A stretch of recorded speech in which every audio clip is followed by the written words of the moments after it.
আসলে আমরা প্রভুর বাক্যের কাছে আসি। আমরা প্রথম রাজাবলী 17 অধ্যায় 8 পদ থেকে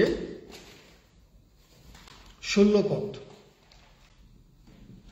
আজকে মা দিবস উপলক্ষে আমরা বিশেষ আলোচনা করব। প্রথম রাজাবলী 17 অধ্যায় 8 পদ থেকে 16 পদ, 8টি পদ। 17 অধ্যায় 8 পদ থেকে আমরা পাঠ করব। পুরাতন নিয়ম থেকে পাঠ করি। যিশু নামে। পরে তাহার নিকটে অর্থাৎ ভাওয়াদি এলিয়ের নিকটে সদাপ্রভুর এই বাক্য উপস্থিত হইল, তুমি উঠো, সিদনের অন্তপাতী সারি পথে গিয়া সেখানে বাস করো। দেখো, আমি তথা এক বিধবাকে তোমার খাদ্য দ্রব্য যোগাইবার আজ্ঞা দিয়াছি। তখন তিনি উঠিয়া সারি পথে যাত্রা করিলেন, আর যখন সেই নগরের দ্বারে উপস্থিত হইলেন, দেখো সে স্থানে এক বিধবা কাষ্ঠ কুড়াইতেছে। তিনি তাহাকে ডাকিয়া কহিলেন, বিনয় করি তুমি একটি পাত্রে করিয়া কিঞ্চিৎ জল আনো, আমি পান করিব। সেই স্ত্রীলোকটি তাহা আনিতে যাইতেছে। ইতিমধ্যে তিনি তাহাকে ডাকিয়া কহিলেন, বিনয় করি আমার জন্য এক খণ্ড রুটি হাতে করিয়া আনিও। সে কহিল, তোমার ঈশ্বর জীবন্ত সদাপ্রভুর দিব্য, আমার ঘরে একটি পিষ্ঠক নাই, কেবল জলায় এক মুষ্টি ময়দা ও ভাঁড়ে কিঞ্চিৎ তৈল আছে। আর দেখো, আমি খান 2 কাষ্ঠ কুড়াইতেছি, তাহা লইয়া গিয়া আমার ও আমার ছেলেটির জন্য উহা পাক করিব, পরে আমরা তাহা খাইয়া মরিব। এলিও তাহাকে কহিলেন, ভয় করিও না, যাহা বলিলে তাহা করো গিয়ে, কিন্তু প্রথমে তাহা হইতে আমার জন্য একটি ক্ষুদ্র পিষ্ঠক প্রস্তুত করিয়া আনো, পরে আপনার ও ছেলেটির জন্য প্রস্তুত করিও। কেননা ইসরায়েলের ঈশ্বর সদাপ্রভু এই কথা কহেন, যেদিন পর্যন্ত সদাপ্রভু ভূতলে বৃষ্টি না দেন, সেই দিন পর্যন্ত তোমার ময়দার জ্বালা শূন্য হইবে না, ওই তৈলের ভাঁড় শুকাইয়া যাইবে না। তাহাতে সে গিয়া এলিয়ের বাক্য অনুসারে করিল। আর সে এবং এলিও এবং সেই স্ত্রীলোকের পরিজন অনেক দিন পর্যন্ত ভোজন করিল। সদাপ্রভু এলিয়ের দ্বারা যে বাক্য বলিয়াছিলেন, তদনুসারে ওই ময়দার জ্বালা শূন্য হইল না, তৈলের ভারও শুকাইল না। ঈশ্বরের বাক্যের মধ্যে দিয়ে আশীর্বাদ করুক, আমেন। আসুন আমরা প্রভুর বাক্যের জন্য ধন্যবাদ দিই। প্রভু গো, তোমার বাক্য আমাদেরকে লিখিত আকারে দিয়েছ, যেন এর মধ্য দিয়ে আমরা জীবন পাই, উৎসাহিত হই, সংশোধিত হই, তোমার সম্পর্কে আমরা জ্ঞান লাভ করতে পারি। আমরা অজ্ঞ, অনেক জ্ঞানের অভাব আছে প্রভু। প্রতিদিন পথ চলার মধ্যে অনেক পাপ, অনেক প্রলোভন ফেস করতে হয় প্রভু।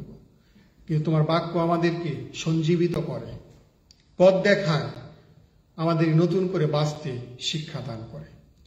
আজকে প্রভু তুমি জানো মা দিবস, সমস্ত পৃথিবীর মা যেভাবে সারিপথের বিধবা, যাকে তুমি নির্বাচন করেছ তোমার ভাববাদীকে সাহায্য করার জন্য, আজকে তুমি অনেক মাকে পৃথক করো, তারা যেন মণ্ডলীর অনেক কাজে, অনেক মানুষের দুঃখের পাশে দাঁড়াতে পারে। অনেক অনেক মাকে তুমি আজকে তৈরি করো, আমাকে তুমি আশীর্বাদ করো। এই প্রার্থনা যিশু নামে চাই, আমেন।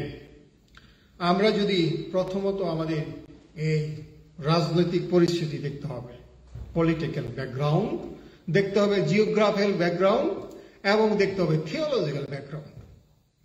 যে আজকে বিশেষ করে যার কথা বলছি, যাকে নিয়ে কথা বলছি, তিনি একজন সিঙ্গেল মাদার এবং বিধবা।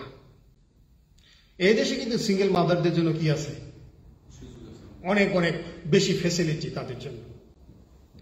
কিন্তু আমি যে আমলের কথা বলছি, সেই শতাব্দী, আজকে থেকে প্রায় অনেক হাজার হাজার বছর আগের ঘটনা। সেই সময়ে বিধবাদের কোনো কিচ্ছু ছিল না। তারা সামাজিক ভাবে, রাষ্ট্রগত ভাবে বা রাজ্যগত ভাবে সেই সময়ে আমাদের সবসময় অস্পৃশ্য। তাদের জমি জমা সমস্ত কিছু বেদহ, এবং তারা কখনো বিচারের স্বাদ পেত না। কিন্তু এই নারীকে ঈশ্বর নির্বাচন করেছেন কেন? সে একজন পরজাতীয় মহিলা, তিনি যে জিহুদি ছিল তাও না, তার বাড়ি ছিল একদম সেই কোথায় সিদনে। সিদনটা পড়ছে কোথায়? একদম ভূমধ্য সাগরের তীরে। ভূমধ্য সাগরের তীরে। আপনারা জানেন যে যাকবের 12 বংশকে কিন্তু ভাগ করে দিছে, ডিভিশন দিছে না? এই অংশটা মূলত যাকবের ছেলে ছিল আশের। আশের যে অংশটা পেয়েছে সেই অংশটা ছিল ভূমধ্য সাগরের তীরে, বিশেষ করে সোর এবং সিদনের অংশ। সেখান থেকে নিচে যদি গাদ দেখতে পাবেন ম্যাপের মধ্যে, এই আশের। আর আশের কি ঈশ্বর আশীর্বাদ করেছিলেন যে সে দেশে তোমার প্রচুর পরিমাণে কি হবে? দ্রাক্ষারস উৎপন্ন হবে, প্রচুর পরিমাণে তেল হবে। এখান থেকে সমস্ত প্যালেস্টাইনে তারা কি সাপ্লাই দিত? জৈতুন তেল। এই এলাকায় সে কারণে আপনারা দেখতে পাচ্ছি যে এই বিধবারও কিন্তু ঘরের মধ্যে কি আছে? তেল ছিল, অল্প হইল, কারণ তারা সাংঘাতিক প্রোডাক্টিভ ছিল ওই ল্যান্ড, বিশেষ করে কি তৈরি করার জন্য? তেল। আমি মর্সিও কিন্তু আশীর্বাদ করেছিলেন, যদি আমরা দেখি বিশেষ করে এই 2 বিবরণ 33 অধ্যায়, যে আশেরকে বিশেষ করে আশীর্বাদ করেছে তাদের জন্য তেলের অভাব না হয়। যে আজকে বিশেষ করে এই যে মহিলার কথা আমরা দেখতে পাচ্ছি, সারি পথের মহিলা, এই মহিলা সম্পর্কে আমরা আমাদের প্রভু যিশু তিনি কি করেছেন? বচন বলে গেছেন। বিশেষ করে তিনি যখন নিজের বাড়িতে গেলেন নাসারতে, সমাজকে একজন পাঠ করলেন যিশায়া পুস্তক থেকে, তিনি বলেন আজকে এই ভবিষ্যৎবাণী কি হইল? পূর্ণ হইল। তখন তারা বলতেছে তুমি কফরনামে যেসব আশ্চর্য কাজ করছো এখানেও কি করো? কারণ তারা অবিশ্বাস করছে যিশুকে। এবং যিশু তাদেরকে বললেন, সেই সময় হাজার হাজার বিধবা ছিল প্যালেস্টাইনে, তাদের কাছে এলিও ভাওয়াদি কি করা হয় নাই? পাঠানো হয় নাই। কার কাছে পাঠাইছে? একজন পরজাতীয় যে ঈশ্বরকেই জানে না তার কাছে পাঠাইছে। তার মানে কি ঈশ্বর শুধু ইসরায়েলের জন্য না, ঈশ্বর কাদের জন্য? পরজাতীয়দের জন্য। সে কথা বলে গেছে। সেজন্য আজকে এই মহিলা, বিশেষ করে বিধবা, সিঙ্গেল মাদার, তার সম্পর্কে আমরা জানছি। আমাদের জানতে হবে যে রাজনৈতিক ভাবে কি অবস্থা ছিল। এলিও যখন ভাওবাদী ছিল তখন রাজা ছিল আহাব, এবং তিনি বিয়ে করছেন ঠিক সিদনে। সিদনের রাজা ছিল ইদবাল। আর ঈশ্বর এলিওকে কোথায় পাঠাইছে? ইদবালের বাড়ির কাছে।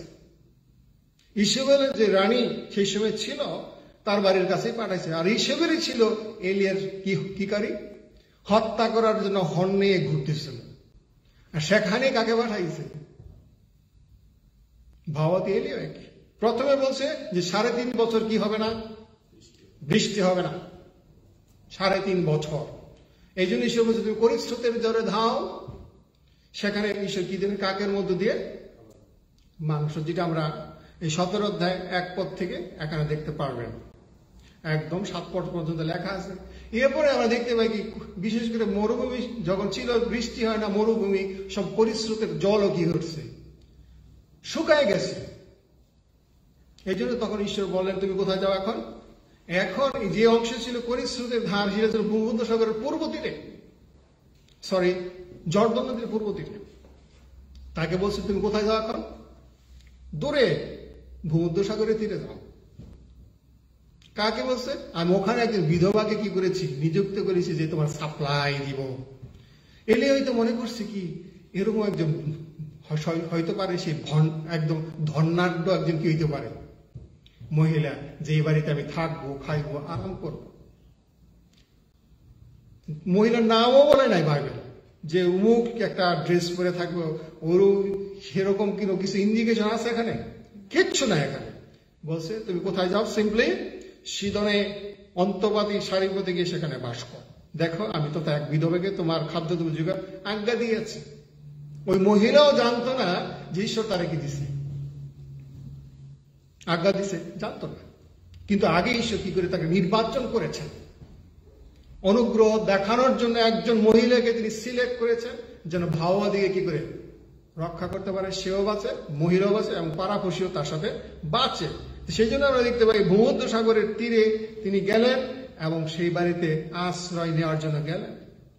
প্রথমত এই মহিলার ক্যারেক্টার দেখেন। সে কিন্তু প্রথমে যখন বলছে আপনারা দেখেন 12 পদে সে বলছে, যখন ভাবতী তার কাছে প্রথমত জল চাইছে, এটা নর্মাল, আপনি যদি যান মিডল ইস্ট কান্ট্রিতে এটা নর্মাল হসপিটালিটি, কার্টিসি, পানি চাইলে পানি আপনি দিবেন, এটা নর্মাল, সে আপনাকে পানি দিবে। কিন্তু সে যখন আবার কি চাইছে, সাথে আমার জন্য একটা রুটিও নিয়ে এসো।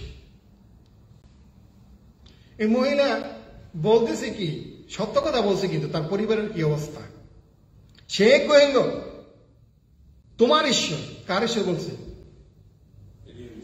এলির ঈশ্বর কথা বলছে। সে কিন্তু কি অন্য দেবতা কি করে, আরাধনা করে। সেজন্য তোমার ঈশ্বর জীবন্ত সদাবর দিব্য, আমার ঘরে একটি পিষ্টক নাই, মানে কোনো পিঠা নাই, রান্না করা কিছুই নাই।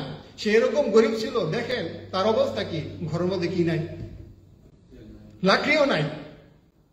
কেমন সে বিধবা, সে ঘরের মধ্যে কি নাই, লাকড়িও ছিল না,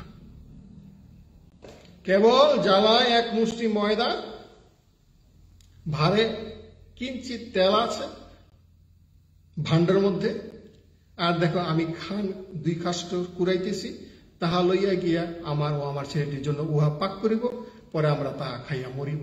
আপনারা জানেন, যদি দুর্ভিক্ষ হয় দেশে, কোন পরিবারে কি নাই, খাবারের ব্যবস্থা নাই। বাংলাদেশে আপনারা জানেন 1971 সালের পরে কি হয়েছে, দুর্ভিক্ষ হয়েছে। এডওয়ার্ড হয়তো দেখছেন লবণের দাম কত ছিল তখন, লবণের দামই নাকি অনেক ছিল।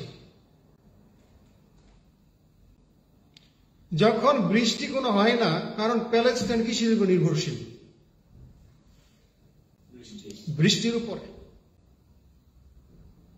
সেই সব টোটালি কাল্টিভেশন নির্ভর করতেছে কিসের উপরে, বৃষ্টির পানির উপরে। সেখানে সমস্ত পরিবার এফেক্টেড। এমনকি যেখানে তেলের উৎস ছিল সেখানেও কি নাই, তেল নাই, ফুরাই যাইতেছে সবকিছু সাপ্লাই। কিন্তু সেই মহিলা কি বলছে, সত্য কথা বলছে। কি সত্য কথা বলছে? আমার ঘরে কি আছে, এক মুষ্টি ময়দা আর একটু তেল আছে। সে মিথ্যা কথা কয় না। তার মধ্যে যদিও সে পরজাতীয় ছিল, কিন্তু ঈশ্বরের একটা কি ভয়ের ক্যারেক্টার আমরা দেখতে পাচ্ছি। আর সে কারণে দেখতে পেল কি, সেখানে বলছে কি, এবং সে কি করবে, এখন মরবে, সে খাবে এবং কি করবে, মরতে হবে না, মরার সময় হয়ে গেছে, আর সেই জন্য প্রিপারেশন নিচ্ছে কি, মরবে। কিন্তু আমরা দেখতে পাই তখন কিন্তু দ্বিতীয়ত আপনারা লক্ষ্য করে দেখেন, এলেও তাকে বলতেছে ভয় করিও না। এই শব্দটা কিন্তু, এই সেন্টেন্সটা খুব ইম্পর্টেন্ট। যতবার দেখবেন বাইবেলে কি আছে, যিশুর মার কাছে যখন স্বর্গদূত আসলো তখন প্রথম কি, ভয় করিও না।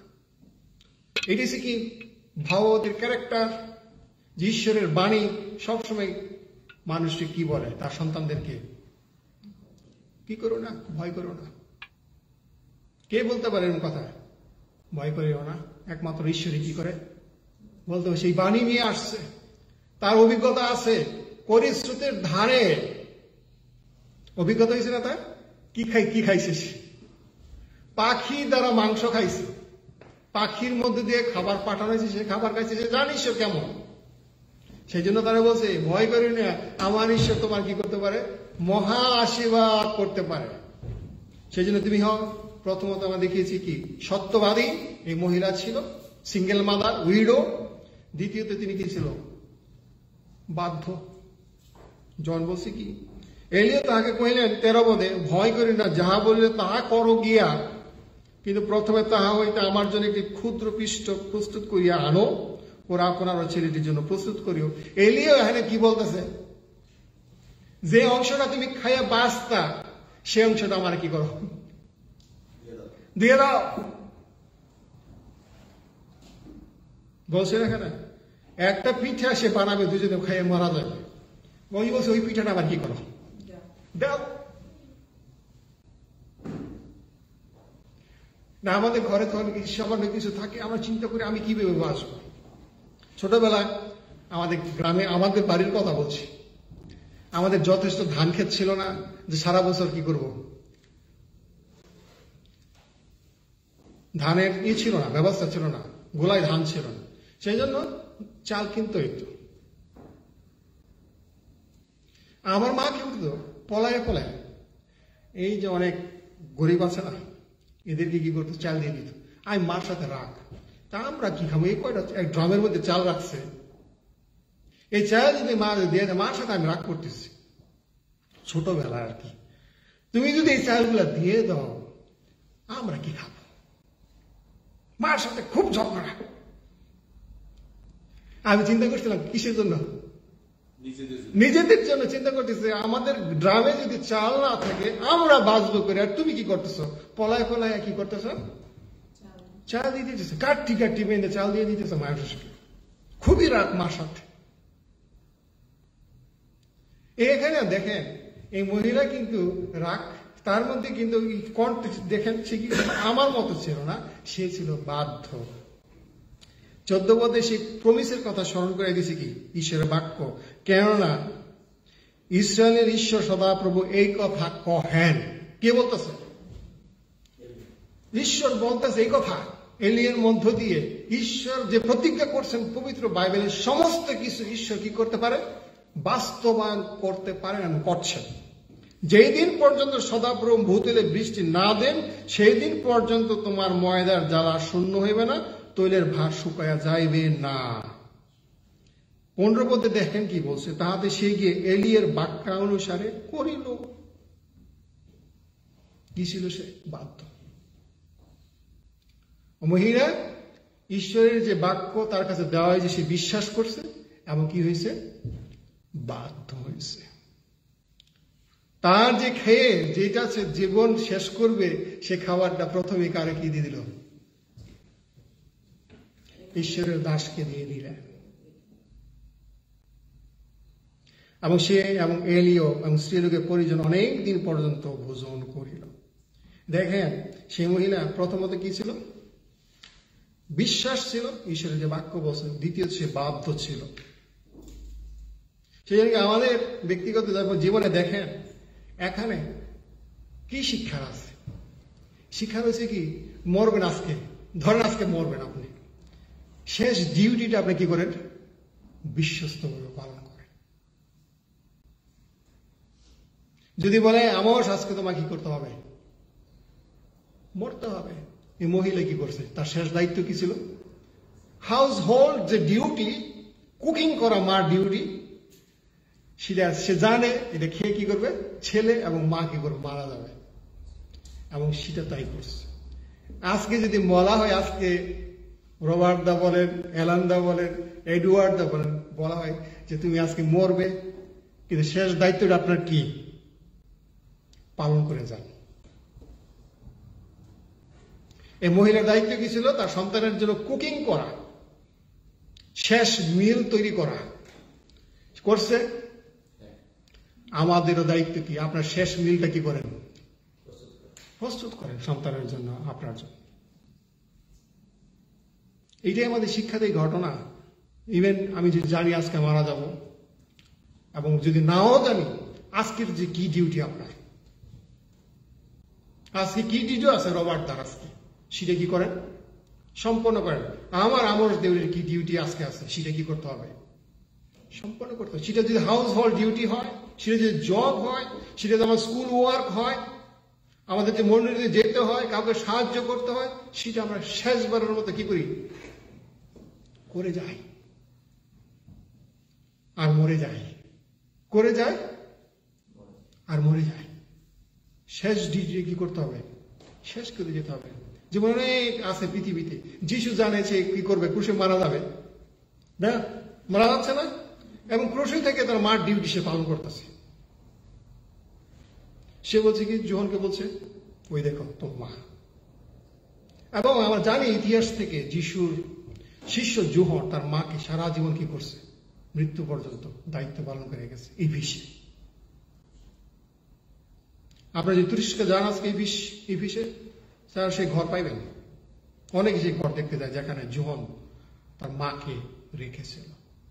যিশু মরতে মরতে কি করেছে, তার শেষ দায়িত্ব পালন করে গেছে তার মার জন্য, এবং সমস্ত পৃথিবীর মানুষের জন্য তার দায়িত্ব পালন করে গেছে। এই বিধবা সিঙ্গেল মাদার আমাদের শিক্ষা দেয় কি, তার শেষ দায়িত্বটা কি করবে, শেষ করে দেয়। কিন্তু সেখানে শেষ হয় নাই তো। সে যখন পিঠাটাই দিল ভাওয়াদের কাছে, আশীর্বাদ শুরু হয়ে গেছে। অনেক সময় চিন্তা করি আমার সামান্য কিছু আছে, আমি এখান থেকে কিভাবে দেই। আমি ছোটবেলা চিন্তা করতাম ড্রামের চাল যদি দিয়ে দেই আমরা কিভাবে বাঁচবো। আমরা সবসময় চিন্তা করি এই আমার কিছু অল্প অল্প অর্থ আছে, এখান থেকে আমি কিভাবে সাহায্য করি। কিন্তু আমরা ভুলে যাই যে ঈশ্বর সামান্য এই বীজ থেকে কি করতে পারে, মহা আশীর্বাদ। তারা বছরের পর বছর খেয়েছিল সেদিনকে। 3.5 বছর এই দুর্ভিক্ষ কি ছিল, লঙ্কার ছিল। 3.5 বছর প্রত্যেক দিন ঈশ্বর যোগাইছে। লক্ষ্য করে দেখেন ঈশ্বর এখানে কতদিন যোগাইছে, প্রতিদিন।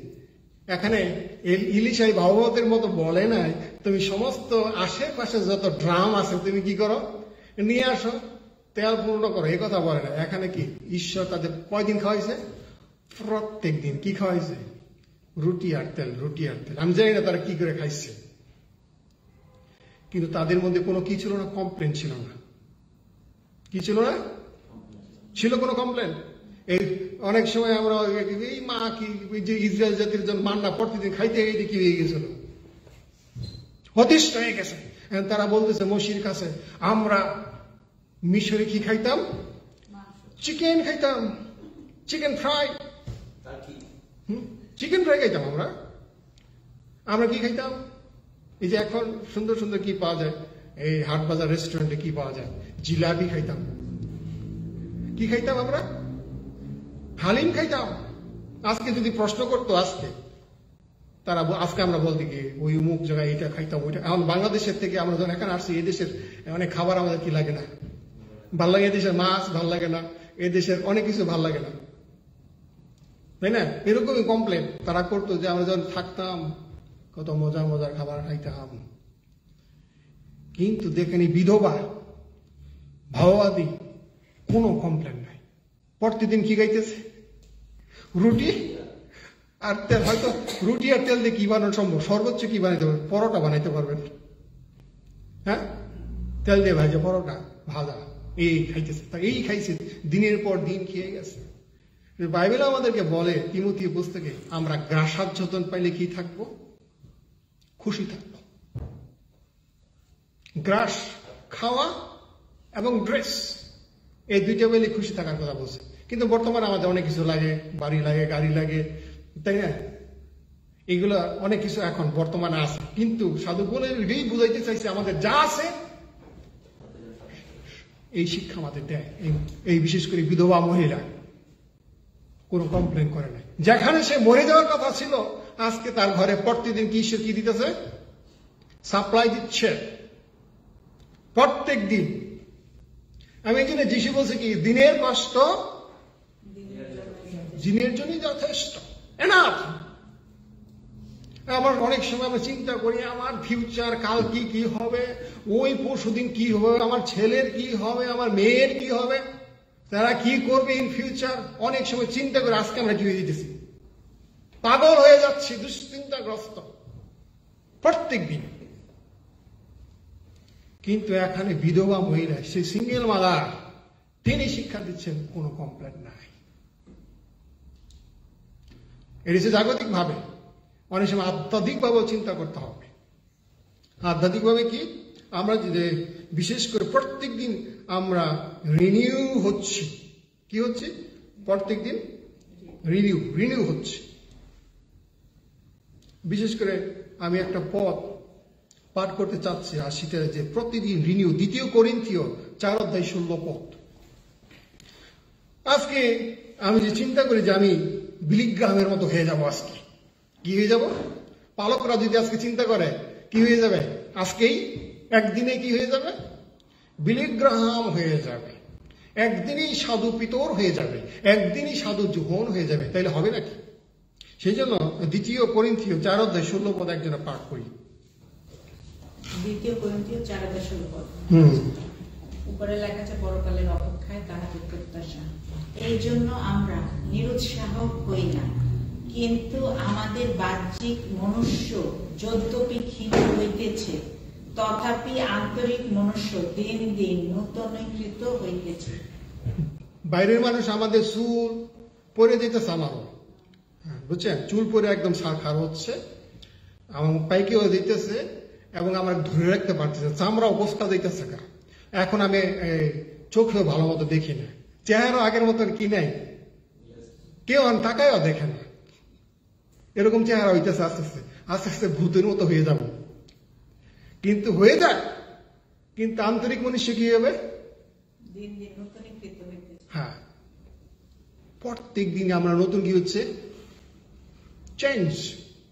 মানে অনেক সময় মানুষ, আমরা অনেক সময় চিন্তা করতে পারি যে প্রত্যেকদিন চেঞ্জ দরকার কি, একদিনেই আমরা কি হয়ে যাবো? সাধু পেতরের মতো হয়ে যাবে, হবে না তো। সেই জন্য কি প্রত্যেক দিন চেঞ্জের কথা বলছে। সেই জন্য আজকে এই শিক্ষা বিশেষ করে আমাদেরকে শিক্ষা দেয় যে তিনি কি ছিলেন, মহিলা কি ছিল? সত্যবাদী ছিল। তিনি কি ছিলেন? তার বিশ্বাস ছিল এলিয়া যা কথা বলেছেন এবং বাধ্য হয়েছেন, এবং তখনই ঈশ্বর তাকে কি করেছেন? আশীর্বাদ করেছেন। তার জীবনের প্রথম অংশটা, বেস্ট অংশ কারে দিছে? ঈশ্বরের উপরে দিয়ে দিছে। সেই জন্য কি আমাদের ব্যক্তিগত জীবনেও সবসময় ঈশ্বরকে প্রথম অংশটা, সেই জন্য বলছি কি মথি 6:33, অনেকে বলে ব্যাংক অ্যাকাউন্ট বলে, এটা কিটা খ্রিস্টানদের ব্যাংক অ্যাকাউন্ট কোথায়? মথি 6:33, সেখানে যিশু বলছে তোমরা প্রথমে ধার্মিকতা এবং রাজ্যের জন্য চেষ্টা করো, তাহলে ওই সমস্ত দ্রব্য তোমাদের দেওয়া হবে। কিন্তু মানুষ সবচেয়ে বেশি তুচ্ছ করে কোনটা? ধার্মিকতা। কোনটা তুচ্ছ করে? ধার্মিকতা। রাজ্যের জন্য চেষ্টা করে, কিন্তু ধার্মিকতার কোনো কি নাই, চেষ্টা নাই, সে কথা বলছে। তো সেজন্য মহিলা কি করছে? তার যে সবচেয়ে বেস্ট সেটা দিয়ে দিছে। বাইবেল আমাদেরকে বলে গীতসংগীতে 41:1, ধন্য সেই জন যে দিনহীনের পক্ষে চিন্তাশীল, বিপদের দিনে সদাপ্রভু তাহাকে নিস্তার করিবেন, অর্থাৎ তাকে মুক্তি দিবেন। কখন? যে দিনহীনের পক্ষে। আজকে আমাদের ভাববাদী আছে? আজকে এলিয়ার মতো ভাববাদী নাই, কিন্তু কারা আছে? গরিব দুঃখী মানুষ আছে, আছে না? অনেক গরিব পালক প্রচারক আছে, তাদের কথা আমাদের চিন্তা করতে হবে। এতক্ষণ আমরা দেখলাম এই বিষয়, এখন আমরা দেখবো আত্মিক বিষয় আমাদের দেখা উচিত। বাইবেলে নতুন নিয়মে যিশু আমাদের শিক্ষা দিচ্ছে, যিশু সেই রুটি, আর তেল কিসের প্রতীক? পবিত্র আত্মা। যিশু বলছে না সেই জীবন খাদ্য যে স্বর্গ থেকে নেমে এসেছে। রুটি আর তেল ছাড়া যেমন চলে না, তেমনি ভাবে আমরা দেখতে পাই নতুন নিয়ম আমাদের শিক্ষা দেয় যিশু রুটি আর তেল কিসের প্রতীক? পবিত্র আত্মা। এই দুইটা জিনিস ছাড়া যদি প্রতিদিন আমাদের টেস্ট না থাকে, খ্রিস্ট জীবন চলে না, শেষ হয়ে যায়। যিশুকে দরকার, আজকে পবিত্র আত্মাকেও দরকার। অনেক রেফারেন্স আছে বাইবেলে, আমরা দেখতে পাই কি, বিশেষ করে আপনি যদি পাঠ করেন যে লেবী 29:21 পদ, সেখানে রক্তের সাথে তেল মিক্স করার কথা হয়েছে, বলিদান করার কথা বলেছে যাতে পবিত্র হয়। তারপর আমরা দেখতে পাই কি ইফিসীয় 4:30 পদে আমরা দেখতে পাই কি, যেখানে পবিত্র আত্মার মধ্য দিয়ে আমাদের কি করেছে? মুদ্রাঙ্কিত করা হয়েছে। সেই জন্য প্রতিদিন খ্রিস্টকে কি করে, রুটি মানে কি? গ্রহণ করার কথা বলছে। খ্রিস্টকে গ্রহণ করা মানে কি? তার বাক্য শোনা, বিশ্বাস করা, বাধ্য হওয়া। এবং তেল কি? কিসের প্রতীক?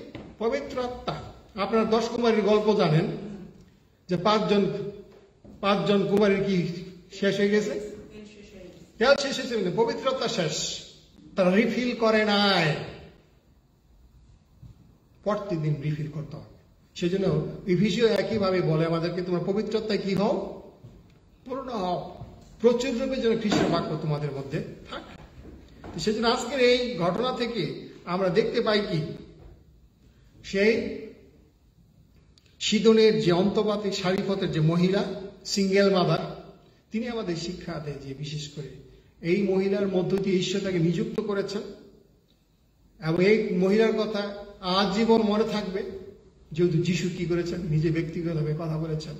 এই মহিলা এই পরজাতীয়তে মহিলার প্রতীক, যাকে ঈশ্বর নিযুক্ত করেছেন তার ভাবাদিকে রক্ষা করার জন্য। ভাবাও যে রক্ষা পেয়েছে, সে পরিবারও রক্ষা পেয়েছে। আজকে আমরা এই মহিলার যে ক্যারেক্টার আমরা দেখলাম, সে একজন পরজাতীয় মহিলা ছিল, কিন্তু তিনি সত্যবাদী ছিল। তারপর আমরা দেখলাম তার বিশ্বাস ছিল তার ঈশ্বরের বাক্যের প্রতি, এলির মধ্যে দিয়ে প্রকাশিত হয়েছে, এবং তিনি বাধ্য ছিল, এবং সেই কারণে সে পরিবারের আশীর্বাদ নেমেছে। এবং আমরা দেখেছি যে স্ত্রীলোকের আশেপাশে আত্মীয় স্বজনরা কি হইল, তারা বেঁচে ছিল সেই খাবার খেয়ে। সেটা আজকে আমাদের জন্য যিশুকে দেওয়া হয়েছে, পবিত্র আত্মাকে দেওয়া হয়েছে, সে বাক্য এবং পবিত্র আত্মা, যা ছাড়া আমরা চলতে পারবো না। এটাকে তুচ্ছ করে, খ্রিস্টকে তুচ্ছ করে, পবিত্র আত্মাকে তুচ্ছ করে খ্রিস্টের জীবন কি হয় না, চলে না। সেই জন্য কি রুটি মানে কি, প্রভুর বাক্য, এবং প্রত্যেক দিন কি করতে হবে, পবিত্র আত্মায় পূর্ণ হতে হবে। সে কথায় আমাদের শাস্ত্র শিক্ষা দেয়। সে যেন আজকে মাদার্স ডে, প্রতিটি মা যেন আজকে কি হইতে পারে, গরিব দুঃখীদের পাশে থাকতে পারে। এই মহিলা যেভাবে তিনি তার প্রথম অংশটা প্রভুর রাজ্য এবং ধার্মিকতার জন্য দিয়ে দিছে একজন ভাওবাদীকে, আজকে তদ্রুপ শুধু মা না, সবার দায়িত্ব কি, হিংসা না করে, স্বার্থপর না হয়ে আমরা কি করি, আমি চিন্তা করছি, আমার ছোটবেলায় এরকম চিন্তা ছিল যে আমি যদি আজকে দিয়ে দিই আমি কিভাবে বাঁচব। এই চিন্তা, এই প্যাটার্ন কি করতে হবে, আজকে ত্যাগ করতে হবে। ওই যদি ত্যাগ করতে পারি তাহলে ঈশ্বর কি করবে, আশীর্বাদ করবে। যেভাবে বলছে তোমরা প্রথমটা অংশটা দাও, তাহলে তোমাদের আশীর্বাদ করব। আর সে প্রতিজ্ঞা যেহেতু করা হয়েছে এখানে, ঈশ্বর প্রতিজ্ঞা করেছেন, সে প্রতিজ্ঞা কাদের জন্য, আজকে আমাদের জন্য, আপনাদের জন্য। সেই জন্য কখনো আমরা কাউকে যেন তুচ্ছ না করি। যা আছে আজকে, বিধবা দানের কথা মনে রাখবে, তার কিচ্ছু ছিল না, তার স্যাক্রিফাইসে সামান্য দুটা কি দিছে, পয়সা দিছে। সেই জন্য আজকে যখন আপনার কাছে থাকে, যা থাকে, মনে করবেন ঈশ্বর সবসময় বীজ দেয়া রাখছে, আপনাকে অবশ্যই দিয়ে রাখছে বীজ, দেন আমি ঈশ্বর থেকে আশীর্বাদ করবে, অবশ্যই আশীর্বাদ করবে। তার প্রমাণ আমরা এখানে দেখেছি। আজকে আমরা কার মতো হতে হবে, বিধবার মতো, সত্যবাদী, বিশ্বাস, বাধ্যতা। এবং মনে রাখতে হবে, সেদিনকে ঈশ্বর যদি সেদিন তারা যদি গোলা ঘর ভরে দিত, তাহলে কি সমস্যা হইতো জানেন? যদি ওই দুর্ভিক্ষের মধ্যে যদি টের পাইতো এই মহিলার কাছে প্রচুর পরিমাণে তেল আছে এবং প্রচুর পরিমাণে আছে, আটা আছে বা ময়দা আছে, তাহলে কি করতো মহিলারা? ডাকাইতি করতো সে পরিবার। অভাবের সময় মানুষ যে কোনো কিছু করতে পারে। ডাকাতরা আসতো, ওই মহিলা এবং ছেলেকে এবং ভাওয়াদিকে কি করার সম্ভাবনা ছিল, মেরে ফেলার সম্ভাবনা ছিল। এই জন্য ঈশ্বর তার কি দেয় না, খাবার 3 বছরের খাবার একদিনে দেয় না। সেজন্য ভবিষ্যৎ নিয়ে আজকে আমাদের খ্রিস্টানদেরও কি করা উচিত না, চিন্তা করা উচিত না। ঈশ্বর জানে আপনার 3 বছরে কি দরকার, কিন্তু 3 বছরের খাবার আপনার একসাথে দিবে না। অনেক সময় চিন্তা করি, হোল লাইফের চিন্তা আজকে করি আমরা, ভুল চিন্তা। প্রভু প্রতিজ্ঞা করছে প্রতিদিনের যত্ন, প্রতিদিন তিনি কি করবেন, আপনার দুর্ভিক্ষের মধ্যে দিয়েও কি করবেন, যত্ন নিবেন। এটাই প্রভুর বাণী। এবং এই বাণীতে আমরা কি রাখতে পারি, বিশ্বাস রাখতে পারি, নির্ভর করতে পারি এবং ঘুমাইতে পারি। ঈশ্বর বাক্যের মধ্যে সবাইকে আশীর্বাদ।